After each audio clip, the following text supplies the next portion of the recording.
meu pai e a minha mãe, duas pessoas negras. A minha mãe foi uma empreendedora por necessidade, né? Teve um negócio no segmento da beleza. E o meu pai era trabalhador da construção civil, né? Que a gente conhece como pedreiro. Então, eu sou filha dessas duas pessoas. E eu sou irmã mais velha de Gerlane, de Paula Beatriz, de Luiz Fernando, Alanda Mariana, Josadac. E tia de 3 crianças negras também. Então, assim, isso tudo é quem eu sou. Aos 13 anos de idade, eu, enquanto uma mulher negra periférica, que nasci e cresci lá em Maruípe, que eu chamo carinhosamente de Maruípe meu país, quem já me conhece sabe que eu falo isso, Maruípe meu país é de lá de onde eu sou, onde eu cresci, né, na periferia. Eu brinco que eu cresci num contexto em que eu sempre fui muito responsável. Minha mãe saía às 7 horas da manhã, voltava às 7 horas da noite. A minha missão era me manter viva e deixar vivas as minhas irmãs também. E aí, que neste contexto de muita responsabilidade desde cedo, aos 13 anos, eu tive a minha vida marcada por toda essa desigualdade que foi posta aqui, né? Eu perdi o meu pai assassinado em função de uma briga de bar, lá no bairro Maruípe, uma briga com um colega dele, o colega estava armado, e aí o colega assassinou meu pai. E eu tinha 13 anos de idade, isso foi no dia da minha festa de aniversário, a primeira festa de aniversário que eu organizei, eu tenho como a principal memória o assassinato do meu pai. A minha mãe ficou responsável por 3 crianças e, né, eu, que era a irmã mais velha, já começo a trabalhar como cuidadora e como babá aos 13 anos de idade, então a gente já tem um marcador de desigualdade, né? Quem tem direito à infância? Eu tinha 13 anos de idade. Já comecei a trabalhar porque minha mãe já tinha virado uma mãe solo, né? Sem direito à pensão, porque meu pai também não tinha emprego formal, então não tinha assistência, né, do Estado. E aí a minha mãe, ao intervir, ao solicitar que essa pessoa que morava, um amigo do meu pai que morava na nossa casa, por muitas vezes ela insistiu para que ele desocupasse a casa, ele simplesmente, no ato de muito machismo, né? Como é que uma mulher vai requerer o espaço e o lugar que um outro homem me cedeu, que era o meu pai, tinha deixado ele morando lá. Quando meu pai foi assassinado, ele não quis sair, a minha mãe pedia para ele sair. O que ele fez? Durante 2 meses ficou essa briga. A minha mãe com ele pedindo para ele sair. 2 meses depois que o meu pai foi assassinado, ele saiu da casa, ele contratou 2 homens, e esses 2 homens vigiaram a rotina da minha mãe. De casa para o trabalho, de casa para o trabalho, até que num dia 20 de outubro, vai fazer agora, né? Daqui uns dias, a minha mãe foi assassinada, voltando do trabalho. Em função de um crime, né? A gente vai falar de um feminicídio, por nenhum motivo. Por um atentado à honra, por ser mulher. Então, é nesse contexto que eu chego aqui hoje. Uma mulher negra, periférica, com muitos desafios, uma jovem negra que não teve muitas oportunidades, que começou a trabalhar com 13 anos, que trabalhou em todos os lugares que tinha. Você começou a trabalhar desde quando, Josi? Hoje eu tenho 24, eu comecei a trabalhar. Eu tenho 37, eu comecei a trabalhar nos anos 2000, eu tenho 24 anos de carreira. Mas carreira formal? Não, 24 anos de trabalho. Eu trabalho desde muito nova. Só que sabe com quantos anos que eu vou fazer faculdade? Com 28. Porque dos 3 aos 28 tem muita vida. Só que não é uma vida de oportunidade. Não é uma vida de fazer o ensino médio formal. Porque quando eu estava no ensino médio, eu trabalhava à noite numa pizzaria. E aí eu chegava de manhã na aula, eu dormia. Estava cansada. E quando eu fui fazer vestibular, eu queria ser jornalista. Quando eu fui fazer vestibular, eu me esforcei bastante. Ainda assim. Mas eu não dei conta de competir com quem tinha todo o tempo para estudar. Eu não tinha todo o tempo para estudar. Eu não passei. Passei na escola particular, na época, em segundo lugar. Porque eu não tinha dinheiro para pagar. Não é só sobre a gente alcançar a oportunidade, é sobre a gente. As condições precisam estar postas para que a gente consiga aproveitar dessa oportunidade. Bem, mas ainda assim, em todo esse processo, e eu não gosto de romantizar, eu gosto de contar porque é importante, para a gente poder tangibilizar, porque o meu trabalho hoje é esse, né, como especialista em diversidade, equidade e inclusão nas organizações. É dizer justamente que pessoas como eu precisam de oportunidades, precisam de ações afirmativas. A gente precisa lançar, quando eu também estou lá na BRH do Espírito Santo, eu sou diretora de diversidade na BRH, quando eu estou lá na BRH conversando com as organizações, eu digo, a gente não está fazendo caridade. E as pessoas que vão alcançar essas oportunidades é porque elas não são menos competentes. A galera é competente pra caramba. A galera é muito boa. E muitas vezes até melhor. Porque pensa o quanto de adversidade que precisa passar. Bem, mas aí que aos 28 anos eu entrei para a faculdade, depois de ter estudado em todos os lugares que vocês imaginarem. Fiz Senac, curso técnico, Sebrae, a minha família empreendeu, empreendi junto com a minha família, a minha tia criou um negócio, eu estava lá junto com ela, aprendendo na prática, na vivência. E aí, aos 28 anos, eu entrei para a faculdade. Só que quando na faculdade, eu estudei à noite também, eu comecei a analisar aquele contexto, entender que eu ia me formar em administração, seria uma administradora, né? Uma gestora no meu final do curso. E aí foi quando eu tomei consciência do que a doutora Luciana falou aqui.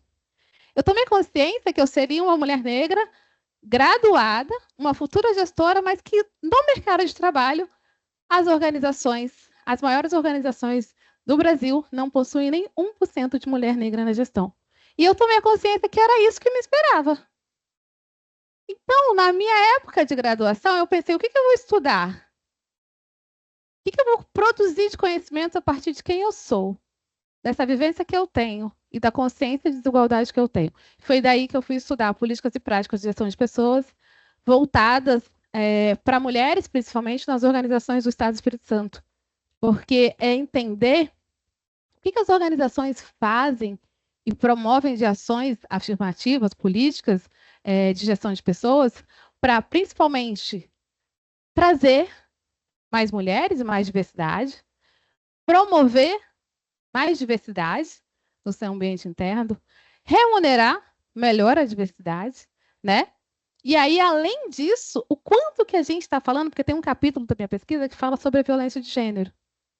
Porque a minha mãe não estava numa empresa especificamente, mas no Estado do Espírito Santo a gente lidera o ranking de violência contra as mulheres. Então, quando uma mulher ela vivencia um caso de violência ou ela chega ao fato dela ser assassinada, a gente precisa pensar. Ou essa mulher ela estava em uma organização, ou o agressor também estava em uma organização. E o que essas organizações estão fazendo? Quando é que a gente tira um tempo e a gente trabalha de forma intencional para falar sobre violência contra as mulheres? Quando é que a gente tira um tempo para a gente poder abrir um canal de denúncia e acolher, identificar? Então, foi nesse sentido que eu fui pesquisar, e aí fiz a pesquisa e concluí meu trabalho, né? E com o propósito de trabalhar a diversidade no mercado de trabalho, que é justamente entender que existem desigualdades e que as desigualdades no ambiente corporativo precisam ser mitigadas com ações práticas. Bem, que além disso também, porque a gente é a nossa família, a nossa vivência. Além disso, por que eu estou contando quem eu sou, gente? Para vocês também se empoderarem de quem vocês são. Porque às vezes parece que a gente é só aquela parte do currículo, né? Eu também sou a Josi que me envolvi desde sempre com o trabalho voluntariado. Que é fazer gestão de projetos, é pegar uma ação, pegar um desafio lá, juntar um grupo de pessoas e alcançar um objetivo. Isso é pensar estrategicamente. Porque às vezes quando a gente vai olhar no currículo, eu fiz o curso de gestão de projetos. Talvez você não fez o curso, mas você é uma liderança lá na sua comunidade. Aquele jovem é uma liderança lá no território dele. Então, é entender essas competências para além daquela caixinha que é posta, né? Porque parece que eu só sou boa se eu fizer curso na USP. Eu nunca fiz curso na USP. Até fiz. Porque às vezes você precisa ter uns símbolos lá, né? Então, vamos fazer porque eu preciso. Mas será? Só quem fez o curso na USP está preparado? E aí eu me envolvi em diversos programas e projetos que eram justamente voltados ao empoderamento da população negra, principalmente das mulheres. E aí me envolvi em projetos voltados ao empreendedorismo, porque o empreendedorismo também é uma forma, né, que a população, principalmente a população negra, tem para gerar renda, uma vez que o trabalho formal é de todo esse desafio. E aí sim, depois de dizer quem eu sou, eu vou dizer quem eu estou. Porque nessa jornada, né, gente, eu estudo desde sempre. Estudar é uma coisa que eu acho que vocês que estão aqui anotando, eu acho que desde que eu me formei na graduação, eu nunca tive um mês ou um ano da minha vida que eu não tenha estudado alguma coisa nova. E sempre é tempo da gente aprender alguma coisa nova. Agora a gente está aí na era da inteligência artificial. Vocês já buscaram saber sobre inteligência artificial? Já buscaram saber sobre o que é o chat GPT? Como ele pode melhorar a sua vida? É esse o processo. E aí que eu fui estudar, eu me formei em administração, me especializei em diversidade, equidade e inclusão, que é justamente pensar essa desigualdade nas empresas, pensar programas de responsabilidade social corporativa, que na prática, o que as organizações fazem também para apoiar o desenvolvimento da comunidade para além dos seus muros. Então, além de eu pensar nos meus colaboradores que estão dentro da minha organização, como é que eu penso na comunidade no entorno? Como é que eu preparo o jovem que ainda não chegou dentro da minha empresa? Como é que eu penso num programa afirmativo para desenvolver competências dos jovens na comunidade? Para apoiar, para que ele chegue até a minha organização. Então, é neste lugar. Bem, e aí com isso eu me torno líder nacional em inovação social no Brasil e assumo hoje o papel de diretora executiva do Instituto Córea. Então, eu sou a primeira mulher negra a me formar na minha família, né? Eu sou também a primeira pessoa da minha família a assumir um cargo de diretoria executiva, né? E aí eu fico muito feliz em ser essa inspiração para minha família, porque na semana passada minha irmã me mandou uma foto e falou assim: estou começando a minha primeira aula numa pós-graduação na FGV. A minha irmã mais nova está fazendo pós-graduação na FGV e isso me dá muito orgulho, porque a gente vai inspirando as outras gerações. Eu não fico falando para ela o tempo todo, vai estudar, mas a minha vida mostra para ela, é possível, porque a minha irmã chegou lá, né? Então, eu acho que a gente precisa se espelhar. A gente tem poucos, mas a gente tem alguns bons exemplos. Mas, aqui tinha um vídeo, acho que não vai passar, porque eu baixei o PDF, mas tá tudo certo. Aqui tinha um vídeo justamente para a gente entender por que a gente precisa falar de racismo em 2024. Parece que as coisas estão tão superadas, né? Alguém aqui concorda que a gente precisaria parar de falar de racismo? Acha que já falamos o suficiente? Não, não falamos o suficiente. E aí, falar sobre todas essas coisas, principalmente no ambiente corporativo, é o que geralmente a gente chama de letramento racial. Porque nós, enquanto indivíduos, na nossa base educacional, a gente não foi ensinado a verdadeira história da população negra na perspectiva do que ela aconteceu. A gente aprendeu a história da perspectiva do colonizador. Eu, por exemplo, nunca vi em nenhum livro de história uma mulher negra se representada como rainha, né, como majestade. Todos os livros de histórias da minha época escolar eram pessoas negras escravizadas, né, em situação de subserviência. Então a gente vai internalizando, são muitos anos, pensa, lá da primeira infância até me formar na graduação. Não tem essa representação. Então, falar de letramento racial, no contexto organizacional também, é a gente revisitar ali, né, as estruturas de poder, privilégio, discriminação associada a diferenças de raça e etnia. A gente inclui, né, justamente fazer programas de conscientização falando sobre o que são os estereótipos e como eles influenciam no desenvolvimento das pessoas, das carreiras, na promoção das pessoas a partir do seu estereótipo. Hoje, por exemplo, eu estou de trança, né, gente? Aí eu tenho muito orgulho de pegar e jogar para lá e para cá. Mas a primeira vez que eu fiz trança na minha vida, eu precisei tirar férias no meu trabalho. Porque eu não me sentia empoderada para chegar lá de trança no meu trabalho. E eu vivi um processo de ansiedade quando eu fiz a trança, saber como é que vai ser quando eu chegar lá. O que as pessoas vão falar? Né? Isso é falar sobre preconceito e estereótipo, porque eu trabalhava numa organização que majoritariamente não tinha pessoas negras, e aí ia ser muito diferente, eu não queria ser muito diferente.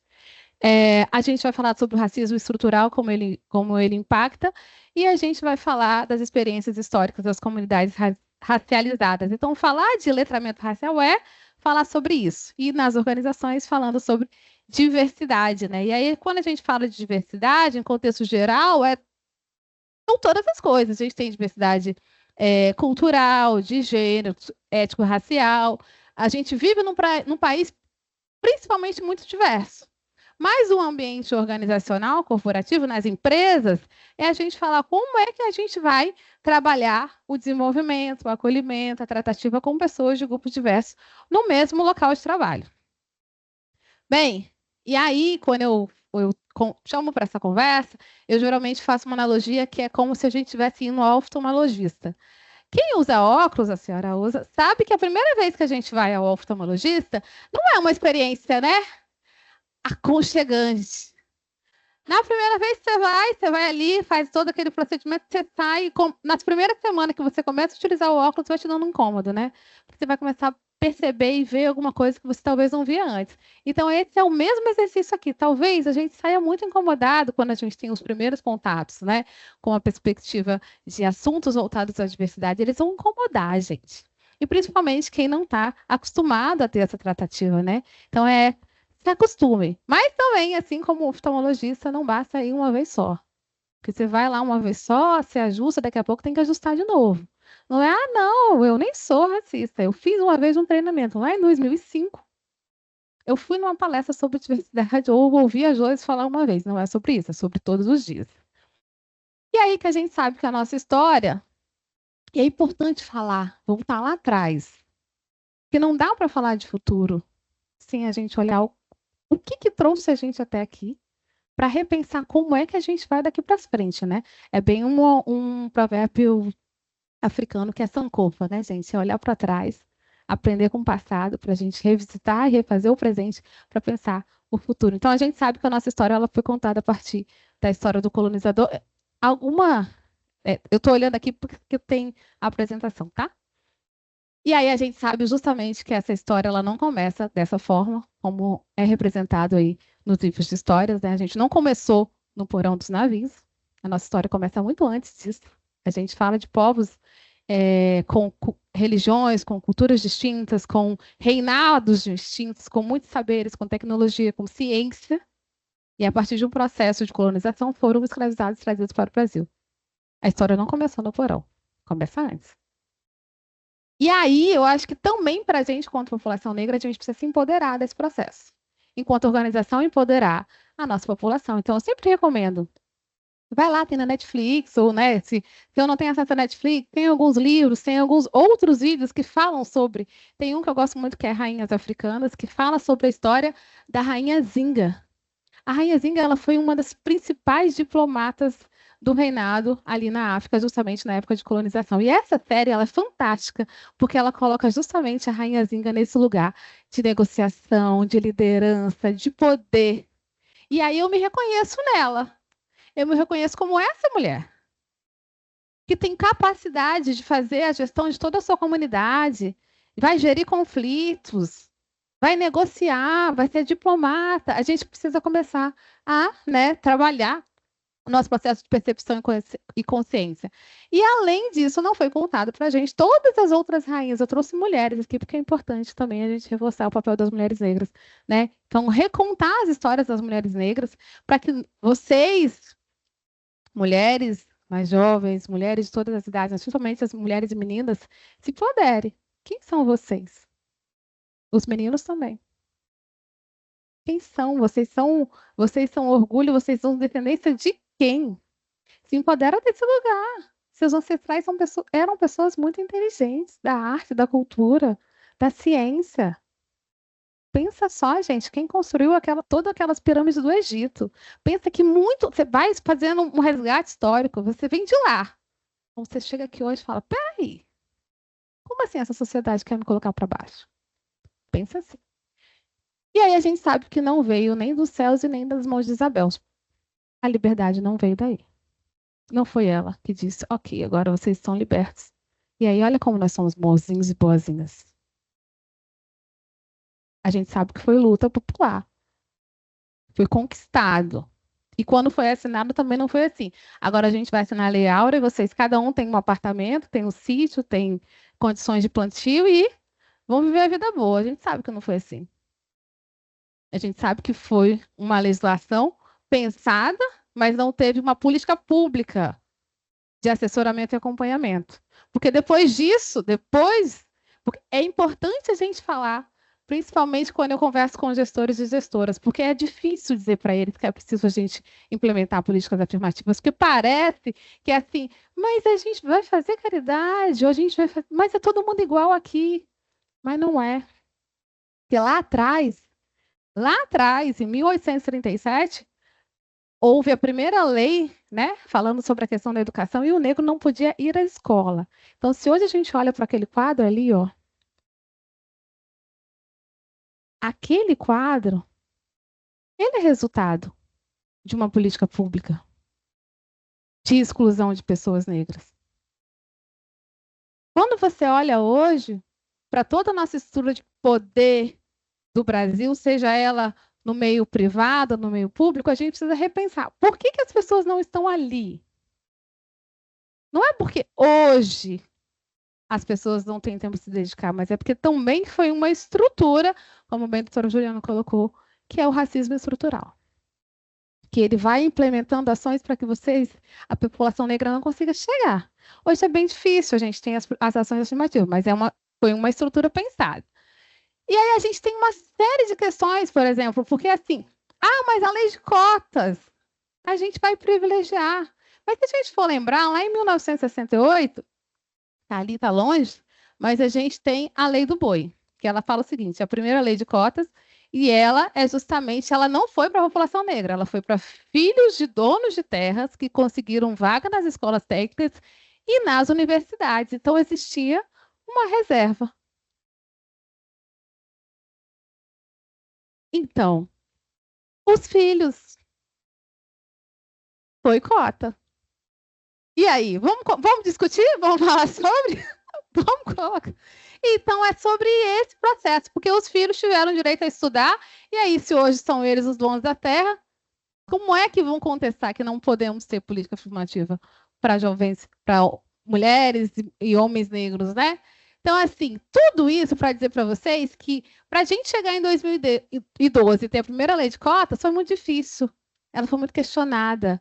E muitas vezes a população negra se vê num lugar de não merecimento, porque parece que eu estou entrando ali e está sendo mais facilitado para mim. A gente também precisa trabalhar essa percepção, essa consciência. Mas não é porque você precisa. A gente precisa abrir esse espaço, porque tem muito desafio. A gente não está num lugar de privilégio.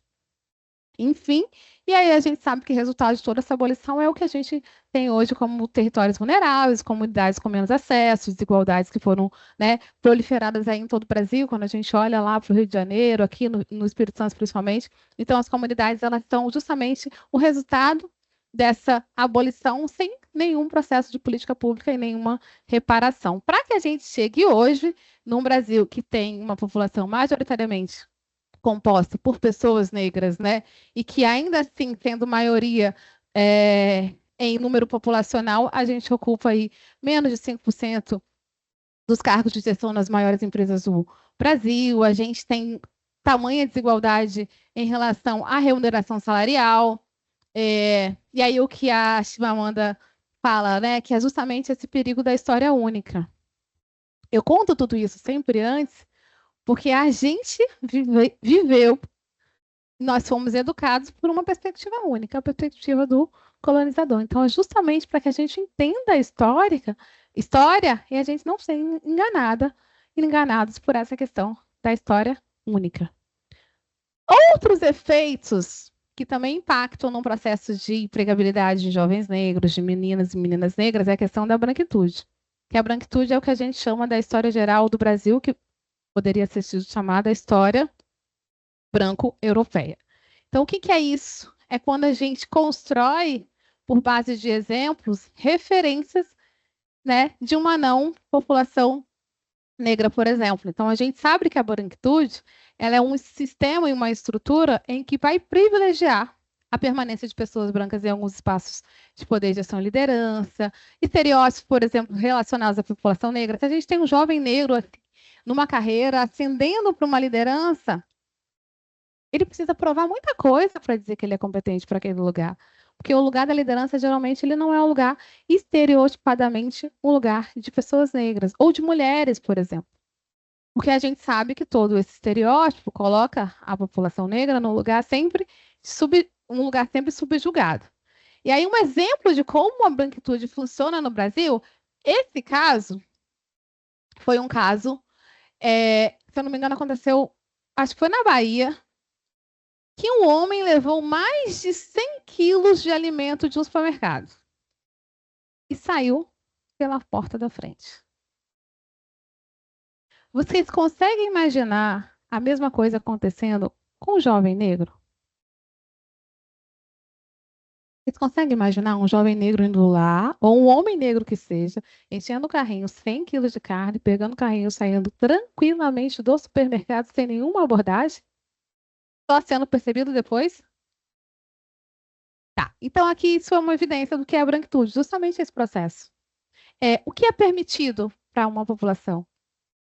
Até onde o que é passivo para uma determinada população e não é passivo para outra população. É neste caso, por exemplo. E aí a gente tem outros fatores que vão influenciar na jornada e na empregabilidade de jovens negros, a questão relacionada ao racismo estrutural, né? Então, ele é justamente uma decorrência da própria estrutura, ou seja, do modo normal com que se constrói as relações políticas, econômicas, jurídicas e até familiares, não sendo uma patologia social e nem um desarranjo institucional, e sim o racismo estrutural. Então, o racismo estrutural ó, é aquilo que vai existir, por exemplo, como foi falado aqui na mesa, sobre a dificuldade da gente ter, por exemplo, mais pessoas diversas ocupando os espaços. Porque está na estrutura. E aí, quando você não tem tempo para estudar, como você não consegue acessar determinadas condições de estudo, quando você precisa conciliar cuidados com os seus irmãos em detrimento de dedicação ao seu trabalho, ou quando você tem que dedicar, enquanto uma mulher negra, ao cuidado da sua casa, da sua família, dos seus filhos e arrumar emprego, em detrimento cuidar da sua carreira, isso tudo passa pela questão do racismo estrutural. E que aí ele vai, né, desde o aspecto das questões políticas, de direitos, de economia, até na sua base, quando a gente vai olhar os grupos marginalizados em função da sua cor. Bem, outros elementos que vão. Tá fazendo sentido para vocês, gente? Tá? Tá bem. Qualquer coisa, gente. E você me sinaliza aí, tá bom? Outra questão que vai influenciar na empregabilidade de jovens negros também é a questão dos privilégios. O privilégio é justamente. Aqui tem outro vídeo que ele explica o seguinte: se a gente, se a gente, todo mundo nessa sala se levantasse e a gente fizesse um jogo que fosse do seguinte sentido, sai todo mundo da mesma linha e aí a gente começa a dar um passo à frente a cada vez que eu faço uma pergunta. Então eu pergunto assim, dê um passo à frente quem nunca precisou se preocupar com uma refeição durante seu dia. Dê um passo à frente quem nunca precisou se preocupar se ia ter condições de moradia durante a sua jornada escolar. Dê um passo à frente que nunca precisou trabalhar para ajudar em casa. Então, tem uma série de perguntas que, ao final, quando as pessoas olham para trás, elas percebem que algumas pessoas avançaram e outras têm tanto. Por quê?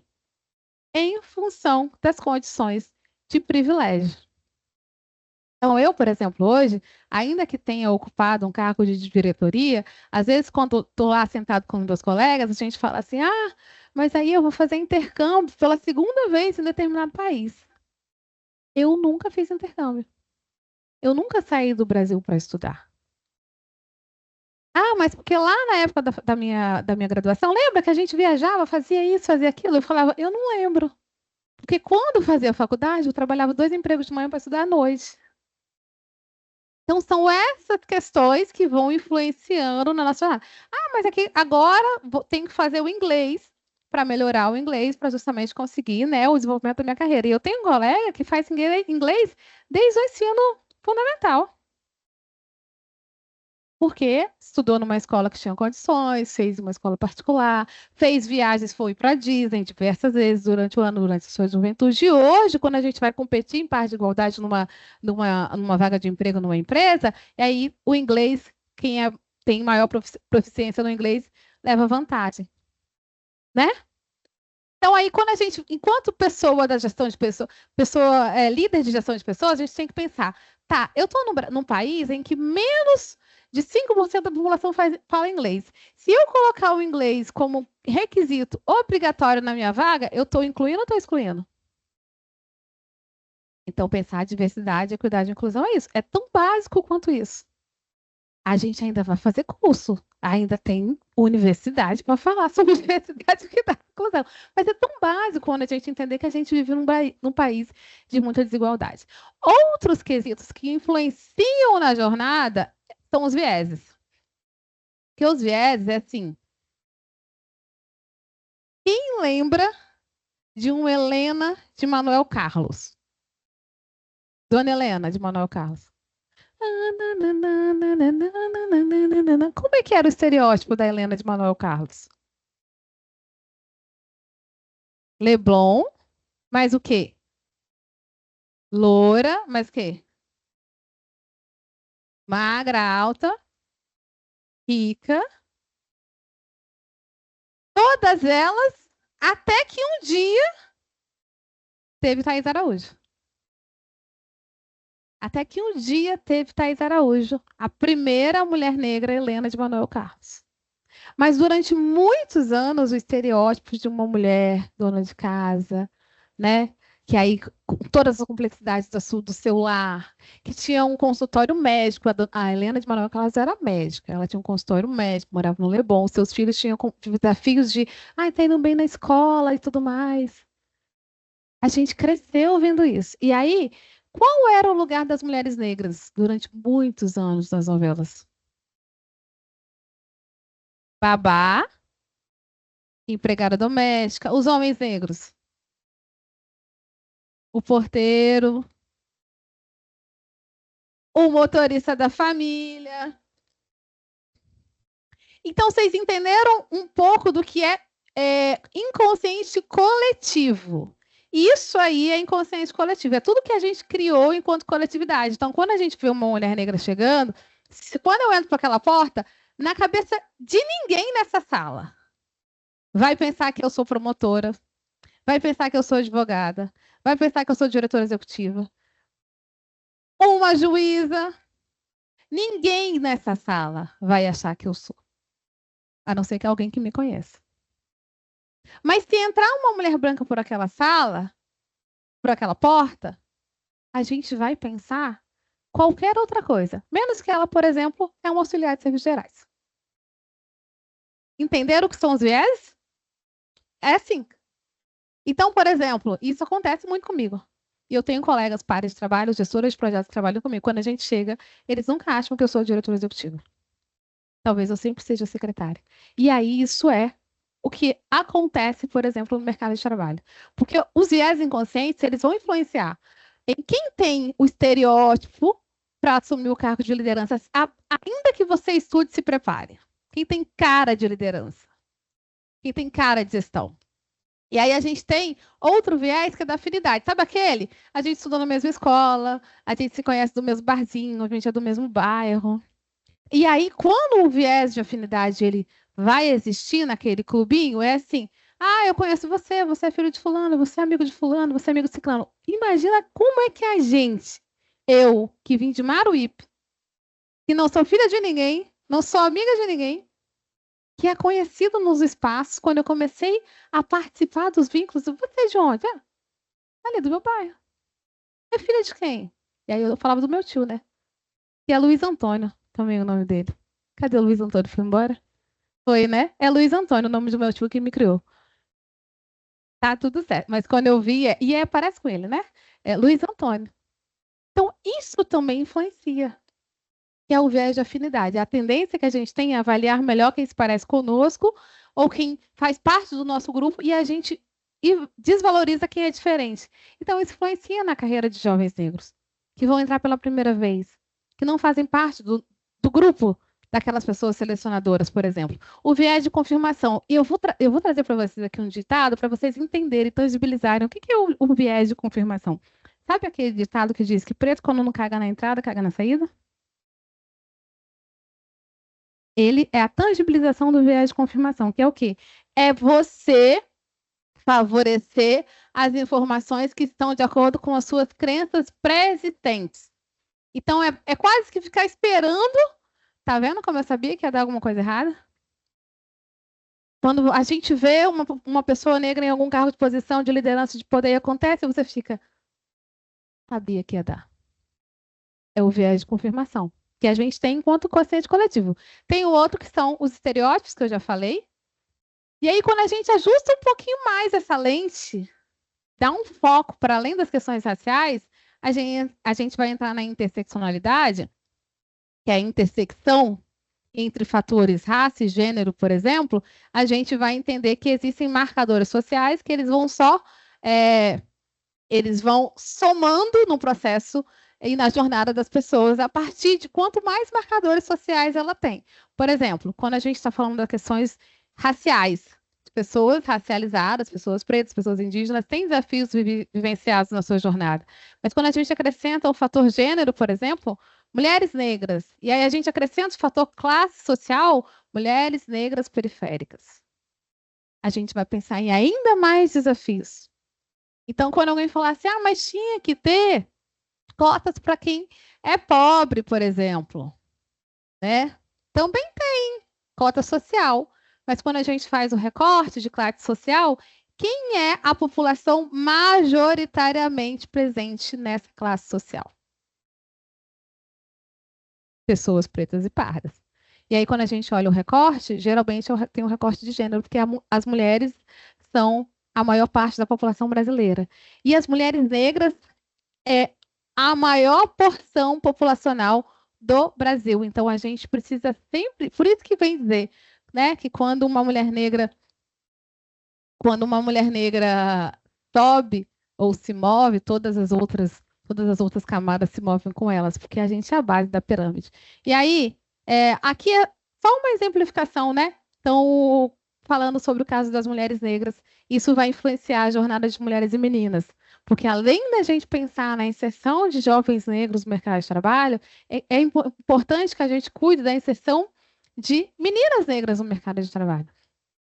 Porque meninas negras, assim como eu, elas estão majoritariamente, quando a gente faz uma análise agora da empregabilidade de jovens, majoritariamente são meninas que estão sem trabalho, sem trabalhar, sem estudar, e elas estão cuidando, por exemplo, da casa, dos seus irmãos. E aí há de se pensar enquanto política pública, né? Como é que a gente vai trabalhar o desenvolvimento dessas mulheres, dessas meninas? Bem, existe um fenômeno chamado teto de vidro para o mercado de trabalho, que é assim, o teto de vidro é as pessoas, e principalmente as mulheres, elas vão até um determinado limite na sua carreira. Então, até determinada posição de coordenação, de direção, acima disso parece que tem um teto de vidro, em que elas não conseguem ascender para além disso. E quando a gente olha a jornada de mulheres negras, a percepção que a gente tem é que esse teto ele é blindado. Ele não é somente de vidro. De vidro a gente pode até quebrar ele com uma certa força, um certo movimento, mas é que ele, de fato, é um teto blindado, né? Então, por isso que quando a gente olha para o mercado de trabalho, a gente tem tão poucas mulheres negras em posição de poder e liderança. E a presença delas, vou passando aqui um pouquinho, a presença delas em menor número, menor representatividade, tem alguns impactos que a gente precisa cuidar. E vocês, jovens, precisam cuidar bastante, que é a questão da saúde mental. Porque por a gente estar em menor número representado no mercado de trabalho, muitas vezes o que pode ser desenvolvido é essa síndrome da pessoa impostora, né? É como se eu não tivesse o direito e se eu não merecesse estar naquele lugar. Muitas vezes vem aquele sentimento de estranheza, né? Ou, meu Deus, eu vou voltar lá para o meu bairro? Às vezes é isso assim, vou voltar lá para o meu bairro, vou voltar lá para aquele emprego, porque isso aqui está grande demais para mim. Mas isso muito é a consequência da questão do racismo estrutural no mercado de trabalho. Então, a gente tem essa sensação de não merecimento, a gente se sente, às vezes, uma fraude. Estou aqui liderando esse projeto, estou liderando essa organização, estou ocupando esse espaço, mas será que eu deveria estar aqui mesmo? Então, vem esse sentimento, né? E, principalmente, uma exigência de um alto nível de competência. E é isso, né? A gente não pode errar. A gente tem que entregar tudo muito, muito bem sempre. Porque o tempo todo, se a gente fizer uma coisinha ali fora, aí vem o viés de confirmação, tá vendo ali? E aí é um caso que eu gosto de trazer, que é justamente sobre o caso do Vinícius Júnior, né, gente? Todo mundo assistiu. E ele é a evidência do racismo estrutural. E o quanto que a saúde mental, no ambiente de trabalho, a gente precisa cuidar. Porque o Vinícius Júnior, quando foi o ano passado, né, que teve esse caso diversos casos de racismo com ele, mas teve aquele momento em que que ele respondeu, que ele se irritou em campo. E aí ele acenava, né? Quando várias pessoas da torcida chamavam ele de macaco e jogavam banana. E aí ele disse: Vocês não estão vendo? E isso é mais ou menos o que acontece no mercado de trabalho. Porque quando a pessoa, enfim, acontece alguma coisa ou ela se irrita, não é porque foi uma vez só.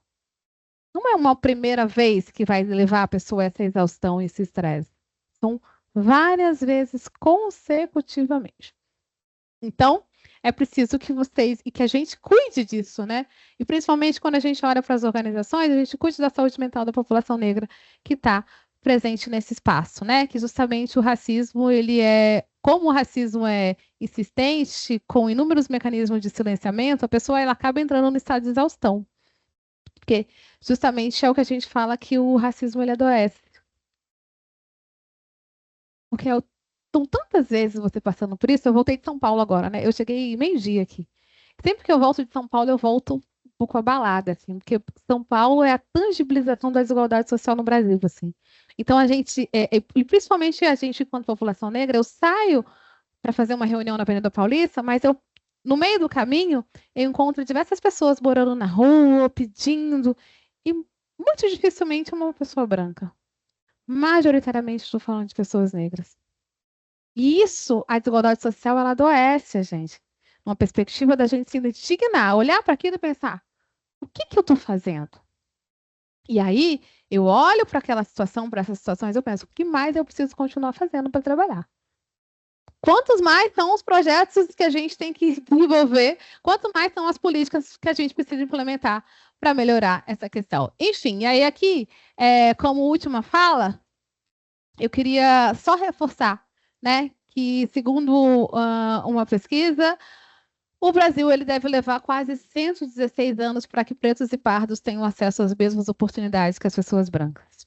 Então, assim, 116 anos, nem a minha sobrinha, que tem 1 ano e 3 meses, vai conseguir vivenciar esse universo de igualdade. Se a gente deixar as coisas caminharem de forma orgânica como elas estão. Então, a gente precisa, de fato, promover cada vez mais espaços de conversa, de debate como esses aqui, que a gente tenha pessoas comprometidas e aliadas, principalmente pessoas brancas em lugar de poder, de influência, puxando esse movimento. Então, por isso que a sua vida ela é tão importante para todos nós, para que a gente minimize esse número aí. Que eu falo que eu quero viver hoje. Eu não quero só que lá no futuro as pessoas, eu quero poder viver, eu quero poder ter saúde mental, enquanto também uma mulher preta que trabalha em prol da igualdade étnico-racial. Muito obrigada.